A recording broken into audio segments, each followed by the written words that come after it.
生活消閒，潮流趣聞，90後翻牆大作戰。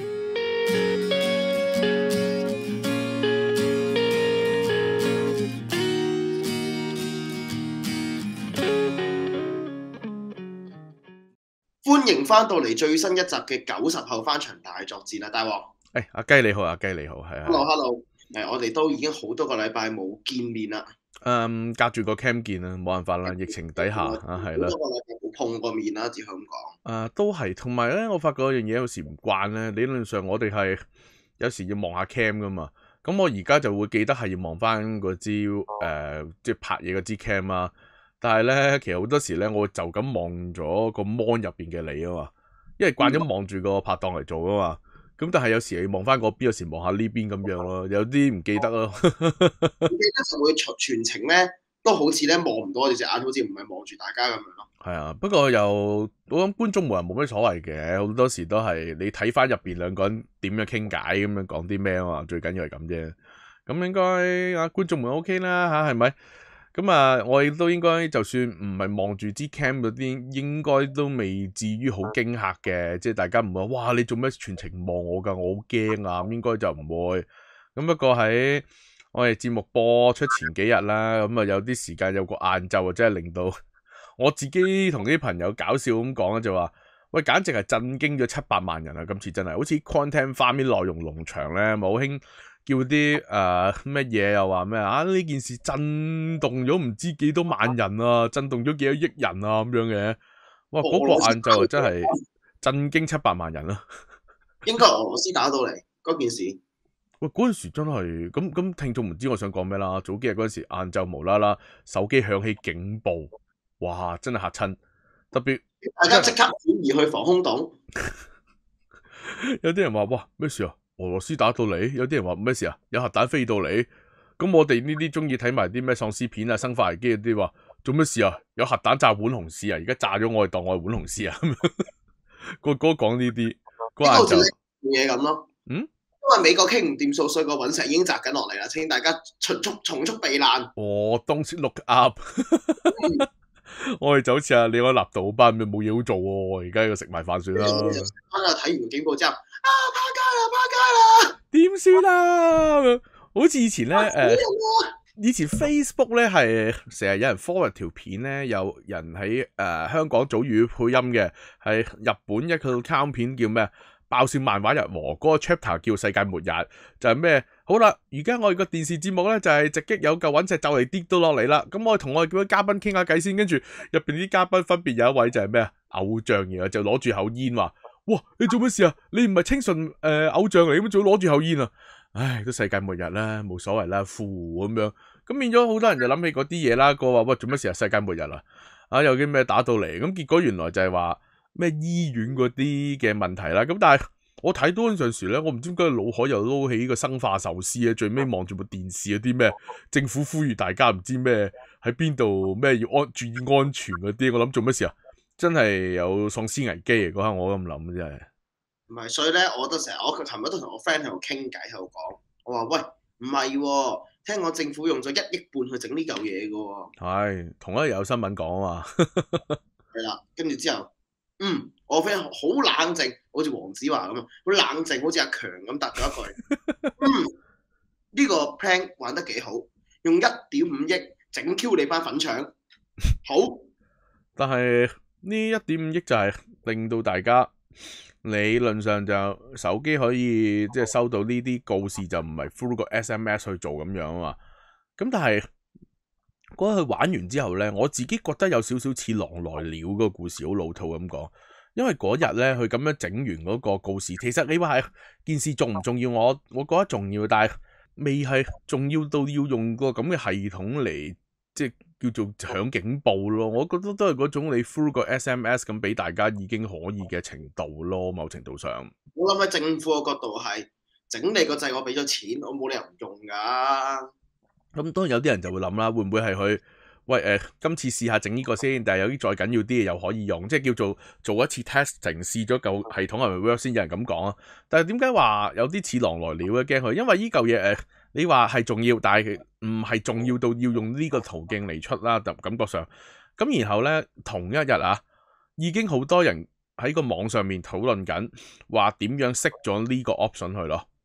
同一日啊，即係嗰日，甚至好似我自己用部機係 Samsung 嘅，Samsung 部機直情係響完之後已經問你話你使唔使熄咗個告示去，即係以後唔出呢類告示，已經出咗 option 俾你撳啊。咁我冇熄到嘅，即係始終我覺得呢啲 function，我覺得應該要着咗佢嘅。咁哪怕你用嚟講咩都好啦。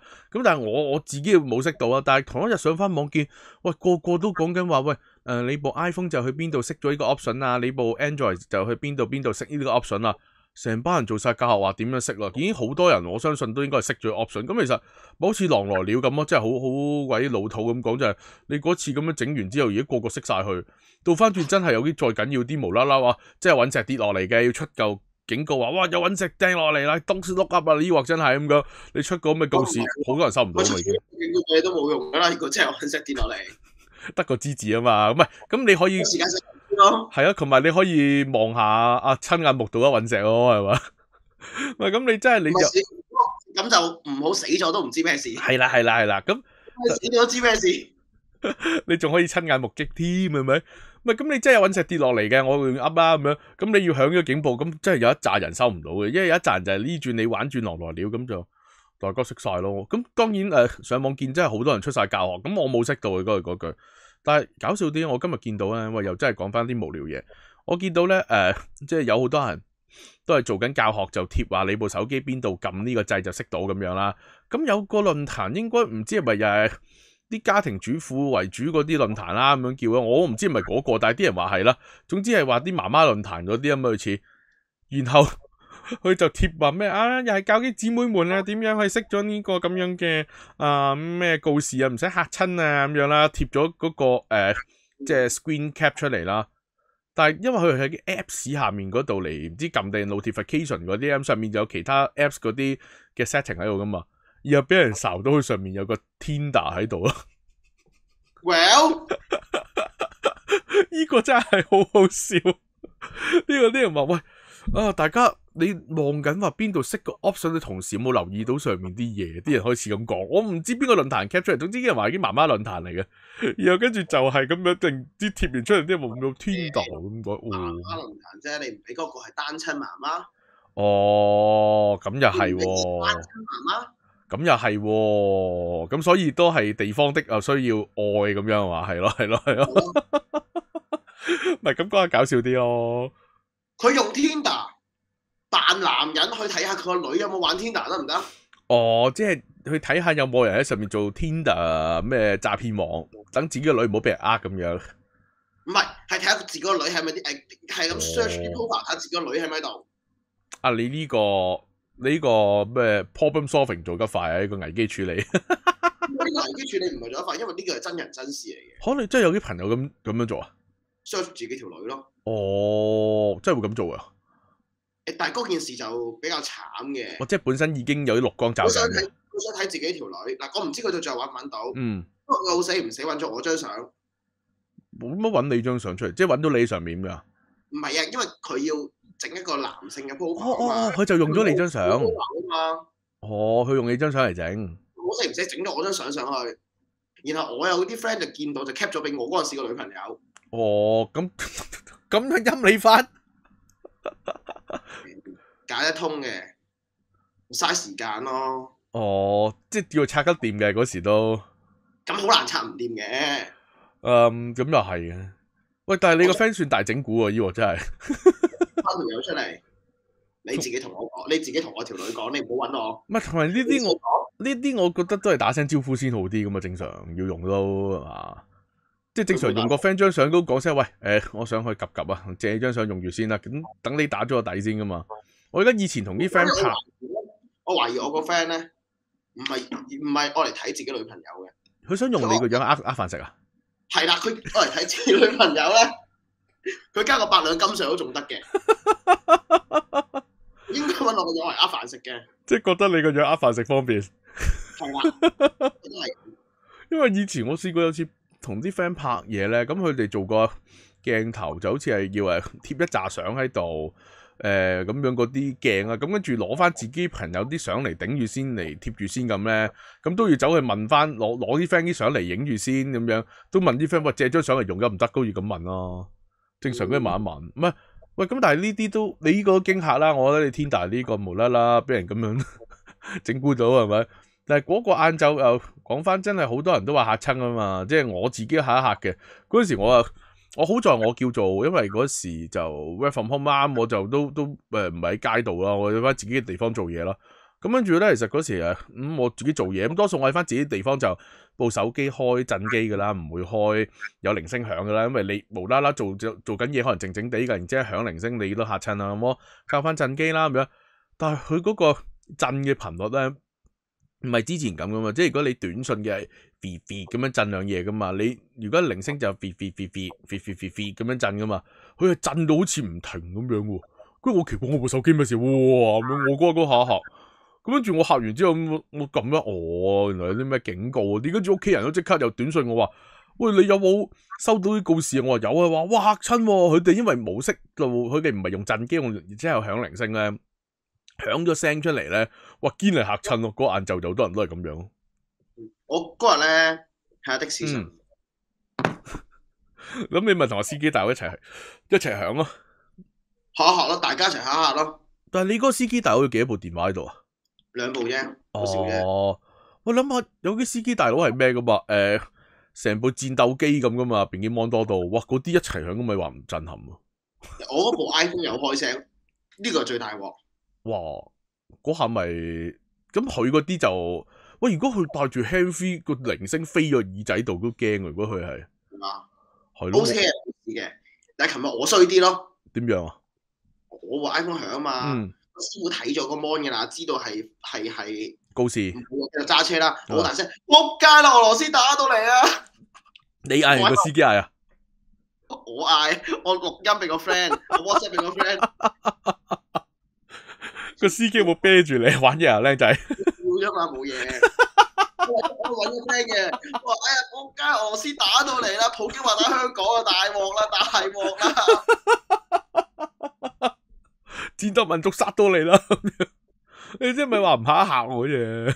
啲俄軍蛙兩艇過嚟啊！有飛彈咩核彈炸過嚟咁樣，嗰日啲人有好多人就講啊，啲人話咩事啊？嗰陣有核彈飛緊過嚟啊，嚇一嚇我個話咁樣。跟住我見咧有張唔係相，sorry，有段片喺翻網上見，我 Instagram 見嘅，有個 account 貼啲 get 嘢嘅，佢貼咗有段片又好笑，應該係嗰啲做 Food Panda 嘅嗰啲地方咧，有一堆 Food Panda 嗰啲機喺度噶嘛，跟住 Food Panda 嗰啲機咧，唔知6-7部喺度咧，6-7部一齊響，都係 Android 啊嘛，係啊，佢仲要6-7部都係。有開聲嘅，俾6-7部一齊喺度讀嗰個警示出嚟咧，跟住嗰個 moment 係嘈到黐線，好似突然之間你唔知同時間開咗10幾部電視，仲要10幾部電視都睇唔同台咁樣響法咯，因為你啲手機收到始終有啲可能快2秒，有啲早2秒咁樣噶嘛，變咗佢讀就唔係同步一齊 surround 咁讀喎，佢讀係呢部啊讀緊可能第一句，嗰部讀緊第二句，呢個啊讀緊中間嗰嘢咁樣。咁咪變咗10幾部電視開10幾個台咁啊！哇，真係嘈到黐晒線喎！跟住喺嗰段片真係你又忍唔住笑出聲喎！嗰嘢真係。嗱，不過其實而家咁樣錄音咧，就有個好好嘅好處嘅，就係每一次咧想 share 一啲圖嘅時候咧，就唔使揸住部機對住個 camera，我哋咧就可以咧直接喺背景度改張圖，咁就可以分享樣嘢。呢個係我琴日個 friend 嘅 IG story 嚟嘅，講緊一位我唔知係邊度嘅男士。我諗緊，如果佢喺香港咧，應該會好大鑊嘅。大家睇下。哦，我記得好似係台灣定唔知大陸嘅，好似台灣嚟嘅，好似台灣啊。有個好似出名噶，好似專係啲人成日叫佢做火箭兵團叔叔啊嘛。佢係中意玩 Pokemon Go 咧，玩到要攞勁多部電話捉勁多嘅寵物小精靈咧。啲人話係成個火箭兵團咁啊嘛。哇！如果佢依嘢響真係〜如果呢條友喺香港，佢應該嚇 Q 死咗。嗰嘢應該似音波炮喎。唔係，如果佢喺香港，佢咁樣踩住架單車玩 Pokemon Go， 一響嘅話，佢應該變海底奇兵。嚇到炒落渠。咩啊？881跌落去就連部單車都失去咁，係咪咁玩係嘛？唉，執晒，唉，唔驚。唔係啊，佢話好驚啊，佢唔話唔驚，佢話我好驚啊，因為正話響警報響過，我好驚。咁變咗嗰日真係某程度上係嚇親多過咩咯？即係你話個新聞我都覺得緊要，但係即係 SMS 講咪得咯，使乜咁樣玩嘢？即係俾玩嘢，勁多人識晒個 option，仲要有人俾人發現，都係頭先我都覺得嗰啲 case 好正，即係好似 Foodpanda 嗰一排又係正，嗰一排機全部係響，因為嘈到黐線。咁啊冇啦，我跟住記得有啲朋友話咩啊？嗰時可能有 friend 帶住個耳機喺度睇緊 YouTube 嘅，喺度聽緊 YouTube 嘅，突然間響又係俾嚇嚇啊！跟住有啲話咧，哇下超級市場咧，突然間成個超級市場一齊響喎，哇好似啲恐怖片咧，啲咩午夜凶鈴嗰啲咁樣咧，全部人一齊中晒招嗰啲款去到嗰啲咁，所以唉，呢嘢真係俾嚇，真係好耐冇試咁驚嚇，所以呢啲嘢我真係覺得。好 content 翻俾佢講句，不過呢一嘢真係震驚700萬人。我諗住去 test 下1823噶咯。點樣 test 1823？因為其實咧，我就有個唔好嘅習慣嘅。其實朝頭早啲鬧鐘嘈我唔醒嘅。我睇下可唔可以政府每朝早大概8、9點整個警報俾我攤下，應該會醒。你自己 set 個警報做電話鈴聲咪得咯。而家應該啲人有錄到片噶嘛，咁咪 set 個警報自己 set 做 MPV 檔 set 做電話鈴聲咯，可以炸醒你咯。咪不過其實攞電話鈴聲咧，做鬧鐘咧，我聽過討論幾有趣，有啲人話咧，有時會唔會你即係呢個真係 out of 咗頭先嗰樣嘢嘅，已經係延伸去講下其他無聊嘢。我記得有啲人會講話，喂，有時咧你攞嚟朝早，即係而家我諗。好多人都應該唔係用翻傳統鬧鐘啦，因為傳統鬧鐘你個 set 嗰個又要唔知點擰去邊個位，又要拍邊個掣咁樣。其實我諗大家都係用電話啦，甚至乎有時我朝早要開鬧鐘咧，我都用電話嚟做啊。咁有啲人就話，喂，我應該攞首好激昂嘅歌啊，定還是揾首舒服啲嘅歌咧？因為有啲話啊，如果太過激昂嘅，即係一嘢炸出嚟嘅，哇！我朝早俾佢炸一炸，我都嚇佢真係。朝早都嚇到個人三魂唔見七魄，好老土一句咁樣啊，即係嚇到黐咗線咁樣啊嘛。但係話如果我 set 隻歌太柔和咧，好好聽，我想繼續聽落去，跟住咁你咪瞓翻。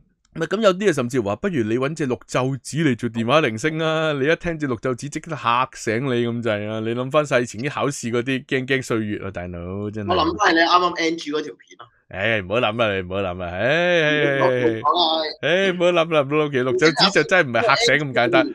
聽個綠袖裏面大王係冇講粗口嘅。係啦，你聽個綠袖子隻歌真係嚇到乜都醒啊，真係嘛，唉，真係嚇乜醒啊，係嘛？唔係咁，你用咩鈴聲啊？你係用啲好舒服定用啲好激昂嗰啲 ？iPhone default。哦，但係你會唔會用佢 default 咧？即係我唔知 iPhone，但係。我諗啲電話啲鬧鐘應該有個係傳統鬧鐘叮叮叮叮叮叮嗰個咧，我唔知點解好怕嗰隻聲，只要聽係啊，我用翻啲真係音樂啲嗰啲咯。咁我反而唔知點解好似係聽得多嗰隻音樂咧，我反而一聽到嗰隻我會醒到咯，因為我聽嗰隻就知道係我要起身嘅一個信號咁樣咯。但係有啲就會唔理㗎。但係我聽慣咗 OK， 我聽慣咗唔知點解好似係個息路我要起身咁還好，但係好多人就話唔 work 咯，所以真係人人唔同啊！鐘聲響起身的信號。哇！你聽呢隻應該咁好聽，應該難啲醒喎，應該係咪？你聽隻好，我真又唔敢 set 隻太好聽，其實有 set 隻又唔會太難頂，你未知一聽個嚇親，但係又應該要 set 隻你又即係又唔係完全舒服晒咯，即係你有少少唔舒服，但係又。我知越講越複雜，但係即係你係要有隻歌，你係唔會嚇親，但係你又唔係完全舒服嘅，即係唔係你會講哇好好聽啊，好正咁樣嗰隻咯。我嗰日應該要咁。林鄭把聲。喂，但係我驚話，如果你聽到佢把聲啊，真係你起身就唔知點樣部電話，做咩事啦？爛咗部電話，做咩掟爛咗部電話咁又唔好啦。冇辦法，我計。將林鄭嗰句唔係嗰句不斷重複唔係唔係咁你電話都掟爛啦，大佬，搞唔掂喎！你因為個鬧鐘而你以前啲人講笑咩？俾個鬧鐘嚇親就掟爛咗個鬧鐘，你掟爛部電話貴好多喎，大佬！我記得以前咩好耐之前上網見過嘅有個 post 係啲咩嗰時林鄭開啲咩與社區對話嗰啲咁樣咧，我最記得有人話咩哇，我屋企人咧，我阿爸睇到咧個遙控真係掟爛咗個電視，想問邊度整咁嗰啲咧，你咪變咗嗰啲情況掟爛咗你部電話就無謂啦，係嘛？啊，唔係咁，所以唔知咯。鈴聲呢啲話，朝早起身鈴聲真係好得意，我覺得呢樣嘢都係啊，所以真係唔知啊。如果你話朝早響嗰個咁嘅警報嚟做鈴聲，我真係驚你嚇到你嗰日個人都好似渾渾噩噩咁樣，好似咧個人係黐黐地線咁樣咧，個朝都會係真係冇咁驚嚇。喂，咁啊，不如講下另一個話題啊。話說咧，今日都仲有準備另一個即係叫做話題可以講下嘅。咁呢個話題其實都幾得意嘅，咁啊嚟自日本嗰邊係有個綜藝節目咧，咁啊所做嘅一個調查排行榜啦，咁啊幾有趣，又可以攞出嚟講下。咁呢個綜藝都係啲而家可以話係又唔算，我唔可以叫做老牌綜藝，但係都係啲日本嗰邊即係非常之受歡迎嘅綜藝節目咯，叫咩月曜夜未央定咩呢個？總之咧，成日做街訪嘅，做街訪係好多時咧，啲人都會剪翻啲精華上去。咩 YouTube 啊 Facebook 嗰度貼翻出嚟咧，好多精華都係呢個節目剪出嚟，因為佢做啲街訪咧，成日問人哋啲你有冇啲咩個人新聞同大家分享下，咁佢永遠問出嚟啲嘢都好好笑，即係試過有次咩情人節咧，我最記得以前睇過佢有個係走去問下啲阿叔啊伯伯嗰啲問話，喂，今日情人節喎，你哋有咩感覺啊咁樣，咁佢係有得個嘉賓，即係有得嗰啲街訪嘅人講嘅，咁當然係太黐線嗰啲佢未必出到街，但係佢有啲黐黐地線嘅，佢出街嚟試過個阿叔話咩啊？咩情人節啊，我覺得好無聊啊，靚仔玩埋啲咁嘅嘢，無鬼聊咁樣啊！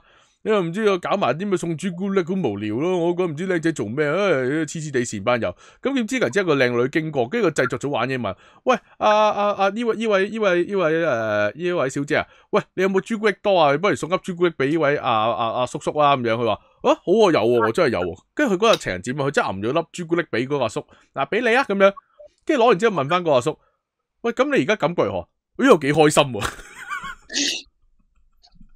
嗰下係笑到黐線，但係呢個節目佢又唔係夾嘅，你睇出唔係劇本嚟嘅，佢又做到好多呢得意嘅，咁同埋佢另外就係會做呢啲一啲叫做排行榜類嘅調查啦，有啲都係幾得意啊，可以講啦。咁今日呢個調查講咩就話，一個調查就係話你死之前最想做嘅事情嘅排行榜，咁但係佢得意在咧就係佢分咗3個 group 嚟做嘅，即係佢唔係話全部受訪嘅都係做嗰個 group 咁啊，佢分咗3個嘅 group 啊，點分咧？分3個 age group 啊，一個就20歲，一個係40歲，一個就50歲，就睇下呢3個 age group 嘅人去回答呢個死之前最想做的事情排行榜就會點樣？可唔可以估下先啊？好啊好啊，你想估邊個先啦？你估？3個都估晒。好啊好啊。20歲嘅 age group 應該係破處。係冇呢個嘅，竟然冇呢個嘅。如果香港個，我覺得好大機會係。OK，anyway， 40歲，40歲啊。佢仲有個唔係佢冇40啊，佢係得30、20、30、50。30歲你估下？你估有啲咩？30歲結婚係冇嘅，係冇嘅。50歲係分身家。50歲分身家呢樣嘢睇下先啊。有個類似嘅。嗱，50歲嘅第2名咧就係話咩都唔使做，瞓喺度有錢賺。咁有啲似咩分身家嗰啲嘅，應該有啲似嘅。分身家喎，唔係喎。有啲似咯，我知佢講。咁冇 exactly。咁同埋你做啲調查咧，以前我哋即係可能學習嗰時講過嗰啲咩民意調查嗰啲大概嘢，你知道咧，有啲 option 大家係礙於嗰啲咩道德界線咧，係唔會對嗰個做調查嘅人答得出嘅人答得出啊，會咁樣嘅。即係例如啲咩我頭先講嗰幾樣難啲嘅，即係咩破處又難啲，同嗰個做調查嘅人講啦。就算係咁，唔計日本可能佢風俗業多啊，簡單解決。咁另外50歲咁，你話想分身家，應該都同嗰個人講唔出嘅，係咪？所以你幾 option 唔好意思，都大概估錯嘅。咁啊，不如由20歲嗰開始講起，由數上嚟，你又睇下覺得make 唔 make sense， 或者話係會唔會20歲嘅時候，大家都會想諗呢啲咧咁樣啦。嗱，咁啊20歲嘅第5名啊，咁重複一次啊，呢個榜就係話咩啊？你死之前最想去做嘅事咁樣嘅一個排行榜啊。嗱咁啊，20歲嘅第5位啦，係一個人住喎。咁呢個應該係文化差別啦，即係嗰邊好似係即係流行多少少係有啲近外國就係你人大就自己搬出嚟住啦，唔好我屋企一齊住，或者去嗰邊可能會有啲咩住鄉下地方嘅就可能自己出咗去啲大城市度住啊，會有呢啲咁樣嘅文化。咁我哋就難啲體會啦，香港係咪？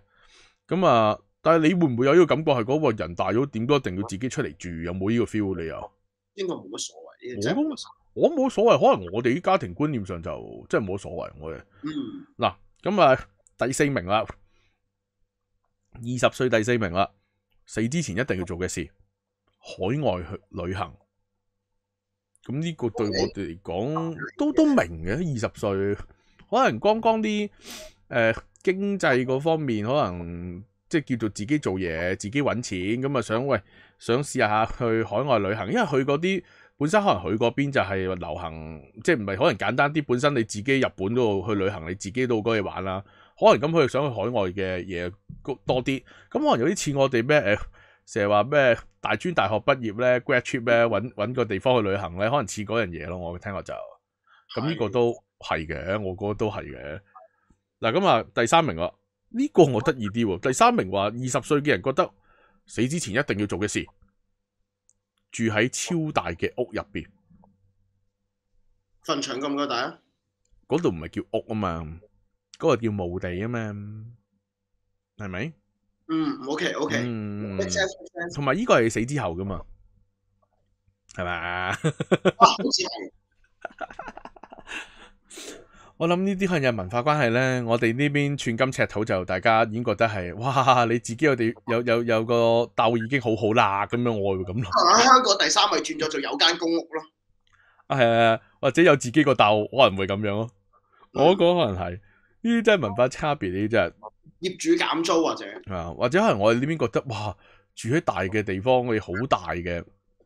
呢啲真係遙不可及噶嘛，可能大家會咁樣諗咯。有機會我哋嘅文化底下，咁20歲第2名嗰死之前必須要做嘅事係組織一個家庭，呢個得意啲喎，即係可能嗰邊係唔係覺得喂你差唔多人大咗就快啲要喳成家立室咁樣。咁我諗而家可能我哋呢邊就少啲呢個 concept， 又唔係冇嘅。即係我諗我嗰邊我哋呢啲咁樣可能而家呢個年紀咁，可能你陸陸續續就越嚟越多朋友話喂我又結婚啊咁樣派帖啦，咁樣越嚟越多舊同學啊 friend 啊都會咁樣，咁都係嘅。但係你自己20歲嗰陣時，你會唔會好有個意願啊？好有個感覺係喂一定要喳成家立室喎，組織個家庭喎，你有冇呢樣嘢？冇喎，真係冇喎。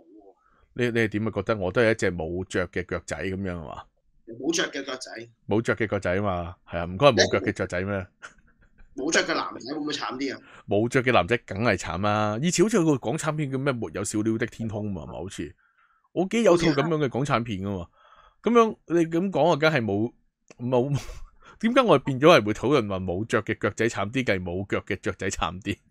冇腳嘅男仔最慘。冇腳嘅男仔最慘，呢樣嘢絕對認同嘅咁樣咯。咁啊，呢個係啦。咁而20歲嘅第一壞就即係話死前必須做嘅事，竟然係結婚。即係嗰邊係對結婚呢樣嘢，可能後生嗰啲都憧憬啲，咁就得意啲。我30歲先估結婚啊嘛，係嘛？咩啊？你頭先30歲係啊？你估30歲結婚咯，就係錯咗呢樣咯。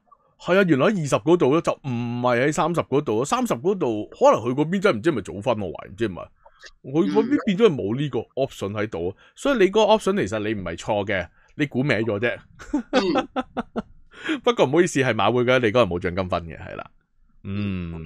除咗馬會之外，其他地方就有獎金分咩？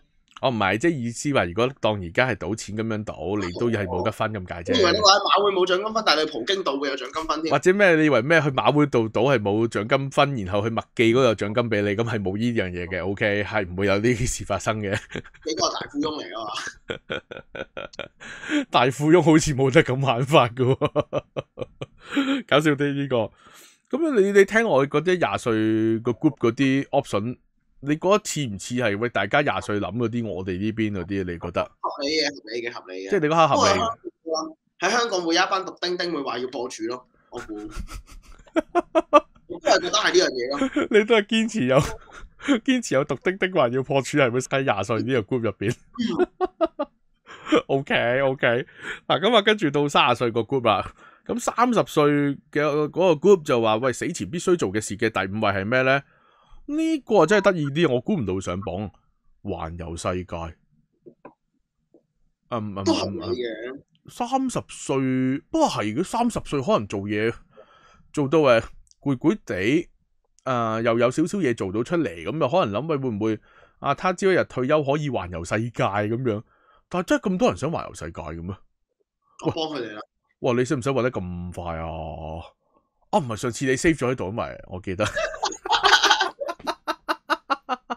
我幫下佢哋啦。真係多謝你幫佢哋咯。我覺得係咪咁多人真係中意，好着重環遊世界嘅？我轉下先，等等，係啦。環遊世界嗱，我成個地球喺度啊，係咪勁啊？啲聽眾開始好 lost 喺個，喂，你到底係咩節目啊？你做緊啲咩？我唔明你搞緊啲咩？可能已經開始去到呢個 level， 我驚嘢變咗做喂咩事啊？呢張相都好想去旅行噶。你想去邊度旅行？哇！後面嗰張可唔可以同我收翻埋？點解我估到你又 show 出嚟？真係救命！救命！停手啊！唔好再搞！唉，真係轉翻啲正經啲啊！唔好搞事啊！我哋喂咁啊，因為環遊世界又喺呢度啦，即係第5名啦。但係第4名又係得意嘅，即係30歲第4名，死前必須做嘅事，買一架電單車。點解唔係一架車而係一架電單車咧？嗱，買車咧係第3位，而第4位咧係電單車。咁即係話買車嗰樣嘢多咗咯，可能20歲就可能經濟未負擔到去買，或者可能唔知好多原因咯。都話自己出嚟住啦。係啊，即係可能諗完自己出嚟住就諗埋買埋架車方便啲，可能就係咁樣咯。咁但係3、4呢個都 make sense 嘅。咁你話買車買電單車就睇自己喜好多啦。嗱，但係30歲第2位咧又得意啦，呢度真係多嘢討論啲啦。30歲第2位，死前必須做嘅事，增加自己嘅興趣或者嗜好。就係就嚟死咯。佢話即係死前必須做嘅嘢，唔係話你就嚟死兩樣嘢嚟嘅。如果死前一定要做，同你就嚟死係兩樣嘢嚟嘅。即係正如燒雞翼嗰個道理咧，係咯。燒雞翼，但係你就塊釘咁就係越要塊釘先越要整嗰隻，就唔一定係咁嘅。係你純粹想食燒雞翼係可以嘅。咩啊？你可唔可以換翻張圖？好擾亂啊！好擾唔係擾敵嘅，我唔係敵人係咪啊？真係突然之間無啦啦嚇一嚇，真係喂仲恐怖過警報係咪？喂，你唔好覺得你淨係遮住嗰個位置咧，其他位置我見到就唔嚇親先得噶，大佬係咪？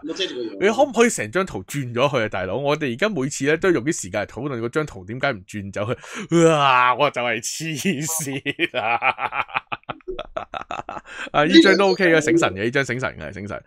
咁啊，我諗點解會咩30歲嘅第2位話死前必須做嘅事係增加自己興趣或嗜好？我估應該咧係做社畜做到嘔嘔地嗰陣時諗嘅嘢。因為有啲嘢話咩？你20歲可能仲係未必啲嘢咁固定啊嘛，但係30歲有時可能即係打後啦，可能你已經有啲某程度上固定咗，甚至乎已經可能翻工翻到都好穩定啦，穩定到都已經個人越嚟越悶，好似就翻工放工翻工放工咁咧，可能就會多咗諗啊，喂如果可以即係有翻多啲嗜好會唔會好啲呢？咁樣咁好似其實呢樣嘢真係喎，印象中咧30幾嘅時候或者可能20到尾咧，有翻朋友都係嘅喎，啲朋友咧零舍多人走去學嘢喎，30或者20到尾，呢樣係喎，即係咁。當然有啲人話，係咪啲麻甩仔諗住咩啊？去咩學啲咩蛋糕班，走去溝女啊？有啲人成日話咩去興趣班學嘢可唔可以溝女？有啲人成日講呢個話題噶嘛。咁有啲又諗住有嗱咁講，我有啲朋友嗰時真係去 take 啲 course 去學嘢咧，真係攞到電話嗰啲仲幾好傾嘅。咁但係佢真係諗住學嘢嘅啫，即係佢嗰時有另一半啦。但係佢話咁即係傾下傾，佢亦都唔係諗住咩圖謀不軌圖謀不軌係啦。佢真係話純粹喂真係傾下咁樣，跟住啲電話大家即係當識多幾個朋友。佢話有另一半已經冇諗呢啲咁樣，真係多嘅。咁但係你話唔計嗰啲叫做別有用心咧，都真係多人就話專登去學下嘢啊，去學下咩整下蛋糕啊，學下啲健康嗰啲班啊，好多呢啲喎，真係廿到尾30真係食過。你講咩啊？養生嗰啲咯，養生係多咗喎，即係啲咩拉筋班啊、撥筋班啊，仲有啲咩咩筋膜按摩課程嗰啲咧，我啲 friend 即係學完，女士就 yoga 啊，係啊。有啲 friend 係女仔 friend，有啲係畢完業之後零舍中意學，零舍中意學，我就係攞部機頂住嗰邊 mon 咧，黐住嗰邊咧睇唔到咁樣。嗱，你真係咁樣擾亂我。喂，咁你呢樣真係嘅，咁甚至乎我嗰時有啲 friend 走去學啲養生班咧，學啲咩筋膜按摩課程，跟住我有一期咩用電腦嘅手痛到黐線咁咧，即係跟住張台嗰啲做，即係冇做啲防戰嗰啲嘢，做隻手搞到勁痛嘅有一排係。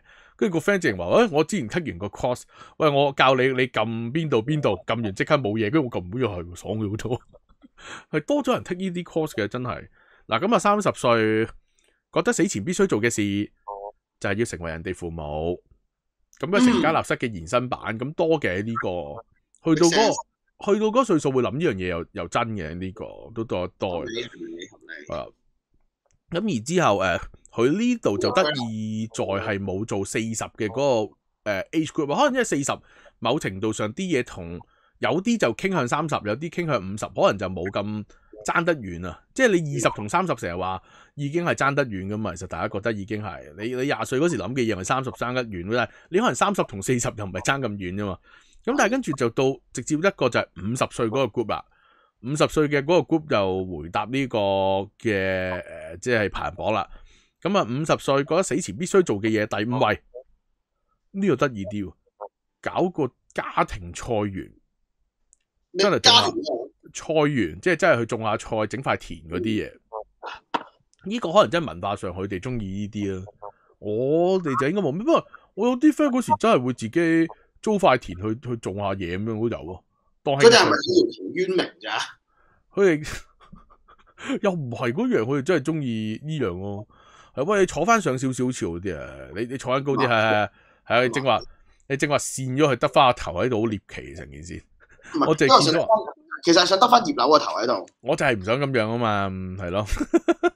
咁佢嗰啲即係意思都係自己多啲細藝，即係種下嘢咁樣咁諗啦。嗱咁但係跟住呢個搞笑啊，50歲第4位就話嗰個死前必須要做嘅嘢就係喺屋企整個溫泉系統。直 Gucci 得唔得？咩啊？直 Gucci 得唔得？唔識喎，啲真係嘛？按摩浴池啊！按摩浴池嗰啲，佢哋應該唔係要呢樣，佢哋話咁佢嗰邊又中意浸溫泉啊嘛。你諗下好多人旅行過去嗰日專登要浸溫泉，咁佢邊即係喂希望屋企整個浸溫泉嘅系統耶咁樣。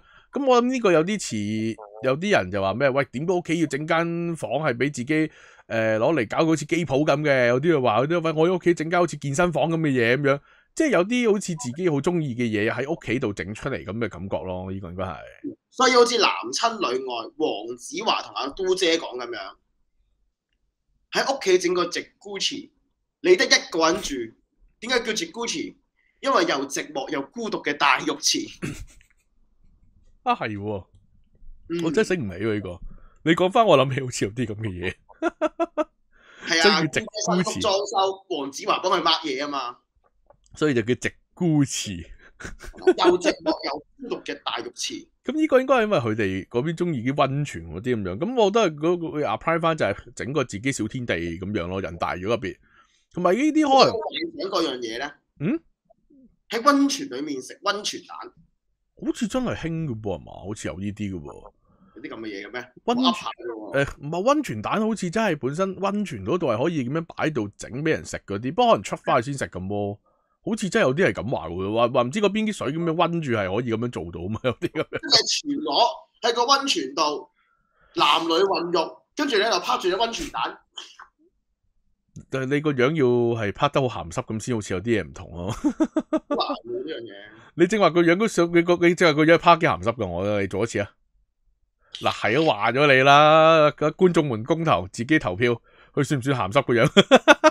自己投票。好難做呢樣嘢。唔係咁，我覺得可能係咩有啲人成日話咩啊嘛，有時人到某個歲，可能我哋未到嗰個 level 就話咩，可能你僆 can 啲嗰陣就喂唔係咁着緊啲咩，可能你話如果有家庭嘅咁啊家庭行先咁樣，但係到某個位就可能會成日想有翻自己啲空間咧，好多人成日咁講嘛，特別啲結咗，應該係啲結咗婚仲要一段時間啲人咧就越嚟越多講話啊，都想有翻自己嘅空間。咁我哋有聽過啲可能咩自己租個工作室仔就自己做下自己細藝嘢咧，即係可能中意畫嘢喺嗰畫嘢。有啲人租個工作室，中意砌模型喺上面砌模型咁樣咧，係多咗好多呢啲嘢㗎，真係有。咁可能都係想自己整個小天地。我諗類似係話，喂，租個迷你倉，租個劏房仔，租個咩分租 office 啊，租個分租工作室嗰樣咧。我諗呢個如果單位啊，係咯 apply 翻落我哋呢邊可能係咁咯，即係有啲結咗婚呢段時間有啲會咁樣咯。嗱咁啊，嗱呢個得意啦，50歲覺得死前必須要做嘅嘢，第3位一個人去旅行。咁應該都係家庭關係啦，即係家庭估咗成家人一段時間就想我自己旅行下，即好似我認識個朋友係結咗婚一段時間有小朋友嗰啲嘅咁樣，佢真係幾得意，佢係話啊有時都可能自己有時中意睇下外國嗰啲影集嗰啲咧，睇下劇集睇下戲咧時候啊，如果真係想去下嗰啲景行下，但係話不過好難啦，你話點都好，如果你話一去旅行咁，你一定成家一齊去㗎啦，咁樣就好難自己一個過去行下咁樣啊，咁樣咁可能就到50歲嘅話，即係我個朋友未到呢個歲數啊，可能佢到呢個歲數都會諗喂，咁而家可能啲小朋友大個啦，咁我係咪可以自己去玩下，自己去一個人行下咧咁樣，可能會諗多呢啲，可能又係我哋呢個時候未必要諗呢啲咯。我諗我哋呢個年紀，可能你20零30呢輩嘅，可能大家都係諗喂其實。一個人旅行係貪方便啫，即係唔係要自唔自由啊？貪方便就喂，我唔使又去顧呢顧路，係咪？又想去邊又去邊，瞓幾多點瞓幾多點，去諗呢啲啫嘛。可能係呢個分別咯。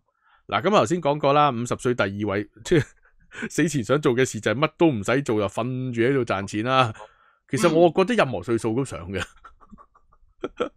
大家我都好想好似中咗頭獎，有嘢唔使做，老細有催我唔爭。繼續啊，繼續。夠鐘咯 ，rap 到日日當糧，冇乜嘢需要緊張，就係咁嘅樣，乜都唔使都就最理想。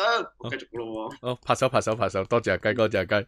冇咁呢個我話衰啲嘅，我睇到呢個榜，我睇嗰個榜，我成日以為係，我以為任何歲數嘅人都會答呢個先咯，但係估唔到。20同30嗰啲咁老實唔答呢樣嘢，呢樣嘢香港都有，呢樣嘢係符合全世界嘅現象嘅。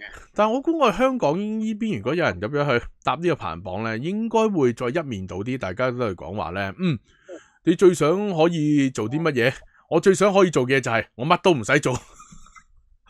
我諗香港大家受啲黃子華精神影響咧，唔係黃子華精神講佢咁衰，受黃子華棟篤笑我話佢嗰啲電視劇嘅影響咧，大家好多人都會講一句，我最想做嘅就係唔使做。我諗我哋呢邊好多人會嗰下即刻變咗黃子華毛，然後就係咁講咯，應該會係。嗱咁啊，到第1位啦，50歲覺得喺死之前最想做嘅事係抱孫。咁呢個都 make sense 嘅，呢個都即係多數都係到嗰個年紀就諗呢啲咯。不過我哋又未體會到，未諗到住啦吓。咁但係你都係嗰句咯，話想瞓喺度賺錢唔使做呢句，我覺得任何年紀都係合理。係啊，但係你自己如果聽過呢榜，你有冇啲咩 option 你會即刻諗到好想答嘅？如果俾你去答呢個榜嘅話？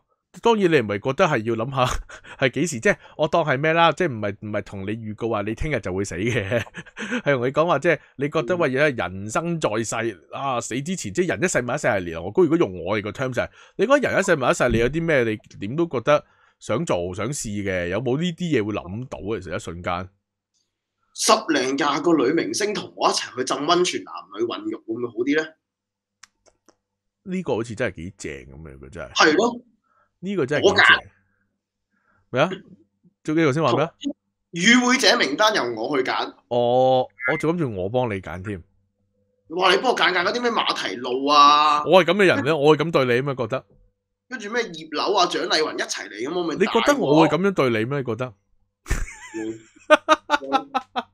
就憑你成日轉啲呢個位啊，成日轉啲 wallpaper 出嚟整蠱我咁樣咧，啊妖咩唔係妖敵，黐線咩成日想講妖敵，因為騷擾嘅拍檔咁解咧，你覺得我一定有仇報仇，執條 list 俾你執啲咩葉劉啊、陳少始啊、馬蹄露啊，唔鉗唔執嗰啲咁樣啊，執晒成堆呢啲俾你咁樣係嘛？呢啲男女混肉，跟住係咪倒轉話？我覺得啊，死前最想做嘅事我冇乜啊，但係死前我最想睇嗰阿雞要同頭先我執嗰條 list 嘅人一齊浸一次溫泉。即係嗰個喂，可以倒轉噶嘛啲嘢唔一定係要話純粹係我想做啲咩噶嘛。我覺得係最想做到嘅嘢，唔一定係我要成就到啲乜嘢，做啲乜嘢。我最想嘅嘢係要見到阿雞有一日出現。香港人最叻係咩啊？即係最開心係咩啊？睇人趴街最開心啊嘛。所以就係睇你。你前想做嘅就係睇人趴街啦。唔係我知道 specific 想睇你有呢一日，然後跟住我就可以觀看阿雞。哇！我覺得好過睇戲喎，跟住我真係好似睇啲咩搞笑 show 咁樣，我就可以攞住一薯片喺度。不過唔係成，我應該食唔來嗰陣先咁講。喂揾個人拍，揾埋個 camman 我要揾佢話你幫我 take 個 close up，你淨係我 close up 住阿雞個樣就得噶啦，係啦，即係你唔好影落啲，影得太落我都唔想睇，即係大家熟嘅都有啲嘢好 private 嘅嘢唔使俾我睇噶嘛，係咪？你淨係影佢個樣個 close up，我要睇個樣幾咁痛苦。係啦，或者佢幾咁最尾佢某個位佢崩壞咗啦，佢直情係突然之間已經唔再痛苦，見個雞突然之間好開心，係啊，我見證咗呢樣嘢，即係同阿 Camman 攞翻呢段片就係嗱，你同我拍個 shot 咧 around 阿雞而家呢個大頭咁就 OK 噶啦，係啊，跟住你唔好影側邊啲嘢，乜都唔好影喎，麻煩你唔好 pan 鏡，唔好挑啊，唔好 pan 挑 zoom 全部啊，唔係 zoom 你嗰去做啊，你 pan 挑 zoom 全部都你 zoom 就總之唔好 zoom out 就得啦吓。你唔好 pan 過少少 pan 過少少就有個重口坐喺度咁樣，咁你咁講又係嘅，即係呢啲靚 can 啲就可能真係會答呢啲答案喎，都係喎。我有一世買一世可以同一堆美女一齊男女共浴溫泉，咁咪爽咯，可唔諗呢啲真係。到你咧，你點答啊？我真係有時間唔知點解諗唔係好到，有啲時間諗唔係好到，可能都係講啲好冇大志啲咩咩，我咪想話去外國睇下 F1 咯，可能會答呢啲咯。但又真係你話咁你做唔到又會唔會有遺憾？又冇咩喎？咁有冇？香港有科拉 E 睇啊？E 我又唔太大興趣，其實始終啲車聲真係太似洗牙。我成日嗰啲 VV 聲好似洗牙，我唔 OK 咩？咁但係你話呢啲咁，如果你做唔到，你會好遺憾，唔會喎又 OK 啦，有咪咩咯？我又真係諗唔係好到，唔知點解。咁你頭先講嗰個係咩？如果有一堆美女同你一齊咁樣，度過開心的一天，一齊喺度浸溫泉，咁就好似幾開心嘅，可能都可以抄你個答案嘅，係啦。不過嗰係嗰句咯，條 list 要我揀咯。我講翻嗰句，係啊，如果你揀嘅就我有大鑊嘅，到時到你話嗱，有唔好太貪心，20個就夠啦。係啊，到時可能又如果冇講頭先嗰句咧，又好似頭先我做你咁樣咧，到你同個 camman 講嗱，你幫我。淨係攞個 close up 影住大王個樣，你記住嗱，唔好大家依 pan 咗過去隔籬啊，唔好 pan 過去啊，你唔好攞個 wide shot 俾我影住樣睇佢點痛苦，點樣喺度嗌救命就得噶啦咁樣。咁啊都係嘅。咁唔知各位聽眾你會唔會都諗到啲咩啦？會唔會有啲咩覺得喂即係咩所謂人生在世啊？即係有一世物一世系列，你覺得點都好啊？如果有機會可以做到，咁啊真係此生無悔啦咁樣。有冇呢啲 option 咧？咩啊？list 冇佢啊，所以佢咪咁咯。OK 啦，有機會我幫你執呢條 list 嘅，我一定幫你加埋落去，好唔好？咁各位聽眾，你有啲咩 option 你諗到嘅，你覺得係講落去嘅，咁你有咩咪留個言講下咯吓。咁啊，今日節目時間亦都差唔多啦。咁啊，希望阿雞下集唔好再擺咁多橋靚背景出嚟啦，希望阿雞下集有新嘢，預告下集有新嘢。希望你高抬貴手啦。喂，咁啊，多謝各位收聽今集節目，下集再見，拜拜。拜拜。